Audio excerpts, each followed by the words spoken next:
I'm Father Fred Gatchett, and I'd like to say a few words to you today about the Freedom of Choice Act, which is a piece of legislation that's actually been in the making since about 1989. It's been presented various times to Congress. Usually it's been voted down because it is such a radical piece of legislation that pretty much undermines a lot of the American the American tradition based on our Constitution. I think one of the things that we have to understand going into this, we hear a lot of people talking about freedom and rights a lot. And I think that we need to understand exactly what those mean. For example, in our Constitution, we talk about having rights. Most of those rights are what we call negative rights. And they're called negative rights because they tell us what the government is not allowed to do. The Constitution is a government-limiting document. And so, for example, when we have freedom of speech, freedom of religion, all those things that we cherish, basically what it means is as long as the government does not tell me what religion to belong to, or as long as the government does not try to take away my gun, or as long as the government does not make me have to quarter troops during times of peace in my house, as long as the government does not search my house without a warrant, those are things then that as long as the government does not do those things, then my rights have been protected. That's why they're called negative rights, because they require the government not to do things. Positive rights are something a little bit different. We don't really have very many of those as Americans. For example, there is no right to health care. There is no right to education in the United States Constitution. If there is a right to these things, then that implies an obligation on somebody else's part. In this case, it would be the government, the state, to provide those things.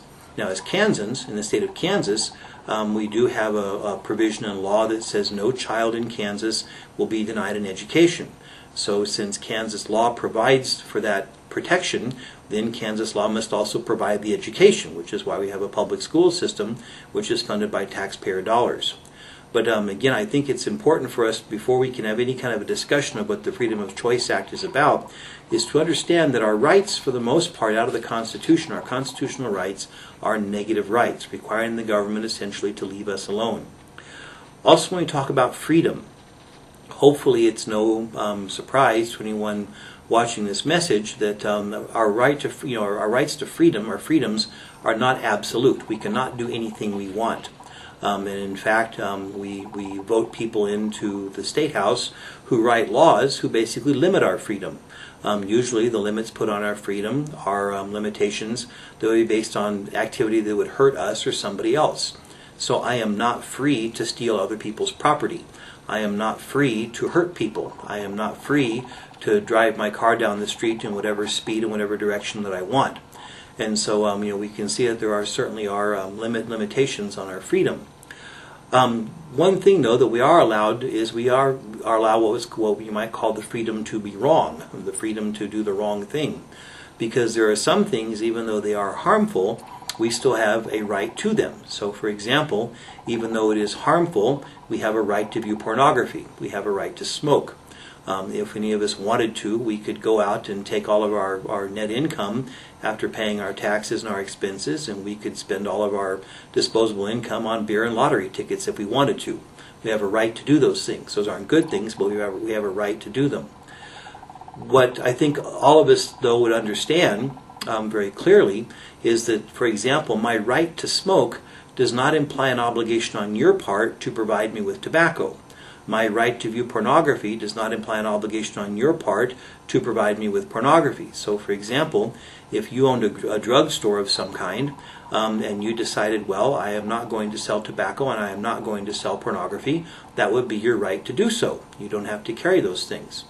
And I think to take it even one step further, most of us would have a pretty much an innate sense that even though I might have a right to pornography and a right to tobacco, the taxpayer is not obligated to provide me with pornography and tobacco. There are no such subsidies. I don't get a tax credit for buying pornography, or I don't get a tax write-off or a tax credit for buying tobacco. Now, that seems like that would be fairly easy to understand. The Freedom of Choice Act, however, goes completely against these basic values that we have had as Americans. Freedom of choice is such a tremendous radical departure from the basics of American law that it's important for us to understand what it means. The Freedom of Choice Act will basically take what has been a negative right. The government has to stay out of the way of a woman seeking an abortion. And instead it's going to turn into a positive right. Freedom of choice will say that not only does the government have to stay out of the way of a woman getting an abortion, the government must also provide the means for a woman to get an abortion. The government must actively promote abortions for anyone who wants them, and this would include minors. One of the other provisions of the Freedom of Choice Act is that it will completely remove the parents from the decision-making process for an abortion for their minor daughters. So a 13, 14, 15-year-old girl who cannot get an aspirin at school without the parents' permission will now be able to get an abortion and will be able to secure the abortion through whatever means she can, whether it's a school nurse or the parents of the boyfriend or whatever the case might be. She will be able to secure that abortion at taxpayer expense, and the parents will not even be notified, let alone be given the right to approve or disapprove of the abortion. The other thing the Freedom of Choice Act does is it runs completely roughshod over the consciences of people working in the healthcare industry. So, for example, a pharmacist, a physician, a nurse, a hospital administrator, anyone who doesn't believe, if they in their conscience, because of their religious convictions, do not believe that abortion should be the way to go, they will have no choice in the matter. They will be forced to provide these services whether they believe in them or not.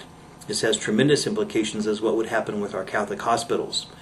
Catholic hospitals would be forced under law, by law, to provide sterilization surgeries, abortion services, contraceptive services, and so forth, things that are clearly taught by the teaching of the Church going back to the time of the Apostles, that these things are clearly immoral and intrinsically morally evil. And so I think that, again, if you sort of put it in the context of our greater tradition as Americans and what our constitutional rights look like as negative rights, then now we have this piece of legislation, which again it's been around for some time. They've tried to propose it to Congress a number of times. It just looks like this time, with the balance in Congress the way it is, and President Obama has said very openly that if the Freedom of Choice Act makes it to his desk, he will sign it.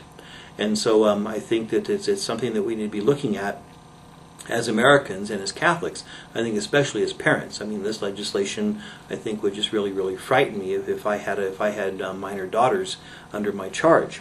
We have to be able to share with you a little libretto on the Freedom of Choice Act and what it just sort of a summary of what it does, as well as some pre-printed postcards that you would be able to send to our senators, to Senator Brownback and to Senator Roberts, as well as to Representative Moran, to let our elected representatives know what you think about this particular piece of legislation.